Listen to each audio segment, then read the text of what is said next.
جو شخص اللہ کی ملاقات کی امید رکھتا ہو تو اللہ کا مقرر کیا ہوا وقت ضرور آنے والا ہے، اور وہ سننے والا ہے، جاننے والا ہے۔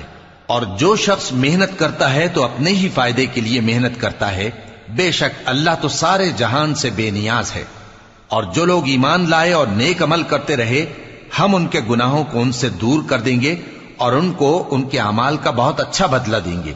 اور ہم نے انسان کو اس کے ماں باپ کے ساتھ نیک سلوک کرنے کا حکم دیا ہے۔ اے مخاطب، اگر تیرے ماں باپ تجھے مجبور کریں کہ تو میرے ساتھ کسی کو شریک بنائے جس کی حقیقت کی تجھے واقفیت نہیں، تو ان کا کہا نہ مانیو۔